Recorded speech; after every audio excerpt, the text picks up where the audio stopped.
Detention camp R D voter sir জন্ম কৰ পৰা হৈছিলে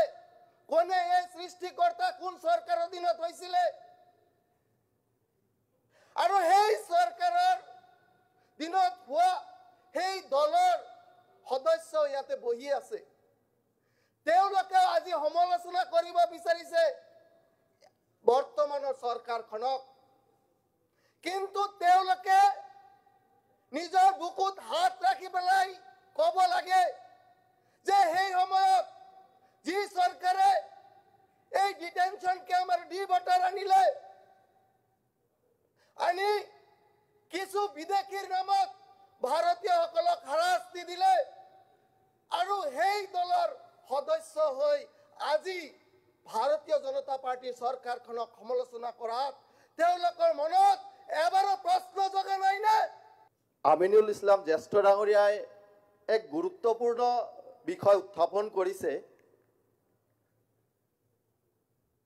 আসলতে আজি এই বিষয়ৰ ওপৰত যদি আলোচনা কৰিবলৈ যোৱা হয় তেতিয়া এটা কথা ক্লিয়াৰ হ'ব যে আজিৰ এই বিধানসভাৰ পবিত্ৰ সদনত কিছু এনেকুৱা সদস্য আছে যিসকলে নিজৰ জাতি নিজৰ সংস্কৃতিক যদি বিশ্বাস কৰিছে যদি হসাকৈ ভাল পাইছে তেতিয়া নিশ্চয়কৈ এই বিষয়ে পজিটিভ আলোচনা তেওঁলোকে কৰিব মই এটা কথাই ক'ব বিচাৰিছো সভাপতি মহোদয় যে এই detention camp R D voter sir জন্ম কৰ পৰা হৈছিলে কোনে এই সৃষ্টিকৰ্তা কোন সৰকাৰ অধীনত হৈছিলে আৰু সেই সৰকাৰেৰ দিনত হোৱা সেই দলৰ সদস্য ইয়াতে বহি আছে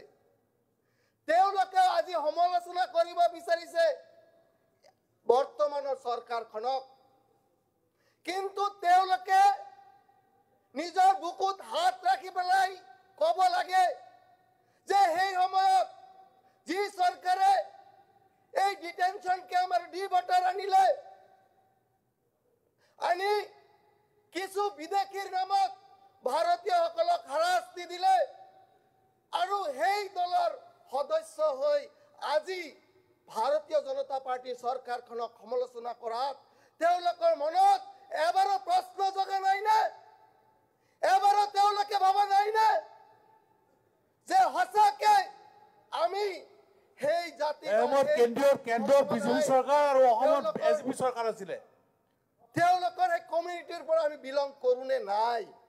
এই কথাটো কিন্তু তেওঁলোকৰ মনত নিজকে এবাৰ প্ৰশ্ন কৰিব লাগে সন্মানীয় সভাপতি মহোদয় আজি আমি ক'ব পাৰো গৌৰৱেৰে যে এই বিদেশীৰ কথাটো যি কোৱা হৈছে একমাত্ৰ মানৱতাৰ খাতিৰত মানৱতাৰ দৃষ্টিত যদি কোনোবা সৰকাৰে চাইছে একমাত্ৰ ভাৰতীয় জনতা পাৰ্টিৰ বৰ্তমানেৰ সৰকাৰখনে চাই তেওঁলোকে এই সৰকাৰখনে জামিন দি হলেও এইখন তেওঁৰ নিজৰ সংসাৰত নিজৰ ফ্যামিলিৰ লগত থকাৰ সুব্যৱস্থা কৰি দিছে মাননীয় মুখ্যমন্ত্ৰী ডক্টৰ হেমন্ত বিশ্ব শৰ্মা ডাঙৰীয়াই তেওঁলোকে আজিৰ এই সৰকাৰেৰ ওচৰত নত হিৰে স্বীকাৰ কৰিব লাগে অধ্যক্ষ মহোদয় তেওঁলোকে স্বীকাৰ কৰিব লাগে যে একমাত্ৰ যদি মানৱতা আছে এইখন সরকারের আছে মাননীয় মুখ্যমন্ত্রী মহোদয়ের আছে অধ্যক্ষ মহোদয় মই ভুক্তভোগী মই জানো অধ্যক্ষ মহোদয় মই মোৰ সমষ্টিৰ মধুবালা মণ্ডল নামৰ এজন মহিলা বৃদ্ধা মহিলা 3 বছৰ ডিটেনশন ক্যাম্পত থাকিছে মই নিজে উলিয়াই আনিছো অধ্যক্ষ মহোদয় তেওঁৰ নাম আছে তেওঁৰ নাম মধুবালা মণ্ডল কিন্তু মধুবালা নমদাসৰ কেছত তেওঁ ডিটেনশন ক্যাম্পত 3 বছৰ জেলত থাকিব লগা হৈছে অধ্যক্ষ মহোদয় তেনেকুৱা জ্বালা যন্ত্ৰণাৰে মই পাৰ কৰি ইয়াতে আহিছো মোৰ ঘৰত কাম কৰা যিজন মহিলা আছিলে তেওঁ ডিটেনশন ক্যাম্পত কোকৰাঝাৰৰ ডিটেনশন ক্যাম্পত আছিলে তেওঁ যেতিয়া ডিটেনশ্যন কেম্পৰ পৰা ওলাই আহে অধ্যক্ষ মহোদয়, সেই ৰাস্তাতে তেওঁৰ স্বামী এক্সিডেণ্ট হৈ মৃত্যুবৰণ কৰিবলগীয়া হয়। সেই ঠাইৰ পৰা মই উঠি অহা ল'ৰা। অধ্যক্ষ মহোদয়, প্ৰশ্ন হয় সেই সময়ৰ চৰকাৰক, প্ৰশ্ন হয় আজি বহি থকা সেই দলৰ কেইজনমান সদস্যৰ ওপৰত যে সঁচাকে তেওঁলোকে বিচাৰিছেনে এই ডিটেনশ্যন কেম্প আৰু ডিভোটাৰৰ ওপৰত আলোচনা হোৱাটো? মই ধন্যবাদ জনাম, কৃতজ্ঞতা জনাম মাননীয় আমিনুল ইছলাম জ্যেষ্ঠ ডাঙৰীয়াক। ইমান ডাঙৰ এটা টপিক আজি ইয়াতে আলোচনা কৰিব লৈছে। এই সুযোগ আমি পাইছো অধ্যক্ষ মহোদয়। আমি এই চৰকাৰখনক সকলোৱে অসমবাসী হৈ ধন্যবাদ আৰু কৃতজ্ঞতা জ্ঞাপন কৰিব লাগিব। কিছুমান সদস্যই বক্তব্যৰ মাজেৰে কৈছে অধ্যক্ষ মহোদয়, যদি বাংলাদেশী তেওঁলোকক বাংলাদেশত পঠাই দিব লাগে। হয়, উদাহৰণ আছে উদাহৰণ। হেমন্ত বিশ্ব শৰ্মা ডাঙৰীয়াৰ চৰকাৰখনে পঠাইছে। কেইদিনমান আগত বাংলাদেশৰ পৰা আহিছিলে ৰফিকুল ইছলাম কালাম নামৰ এজন ল'ৰা, মুস্কান, আব্দুল ৰহমান, আখতাৰ হোসেন, সেইসকলক পঠাই দিয়া হৈছে। সেইখন চৰকাৰে পঠাই দিছে অধ্যক্ষ মহোদয়। উদাহৰণ আছে উদাহৰণ। আজি প্ৰশ্ন হয় অধ্যক্ষ মহোদয় যে সঁচাকে তেওঁলোকে কি বিচাৰিছে, তেওঁলোকে আলোচনাটো বিচাৰিছে নে নাই? তেওঁলোকে যে আজি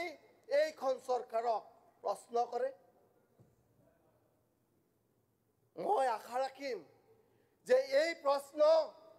যাতে তেওঁলোকে দ্বিতীয়বাৰ নকৰে। যদি সঁচাকে তেওঁলোকে বিচাৰিছে যে এই সমস্যাৰ সমাধান হ'ব লাগে, তেতিয়া সেই সময়ৰ যি চৰকাৰখনে এই সমস্যা সৃষ্টি কৰি গৈছে, সেই চৰকাৰৰ পৰা বা সেই দলৰ পৰা তেওঁলোকে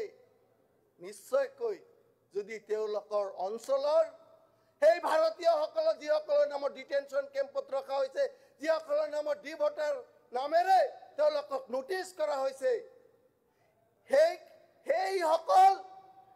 সেইসকল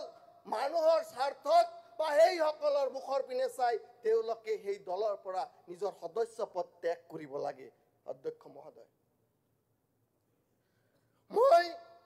আজি এই পবিত্ৰ বিধানসভাত ক'ব পাৰো যে এইবোৰ সমস্যা, যিবোৰ আধাৰ কাৰ্ডৰ সমস্যা আছিলে, যিজন মানুহ আধাৰ কাৰ্ডৰ কাৰণে বিভিন্ন চৰকাৰী আঁচনিৰ পৰা বাদ পৰিছিলে, একমাত্ৰ যদি সেই সমস্যা সমাধান কৰিছে ডক্টৰ হেমন্ত বিশ্ব শৰ্মা ডাঙৰীয়াৰ নেতৃত্বত এইখন চৰকাৰে কৰিছে। সভাপতি মহোদয়, এইখন চৰকাৰৰ ওচৰত আমি অসমবাসী হিচাপে, ভাৰতীয় হিচাপে চিৰ কৃতজ্ঞ থাকিব লাগিব।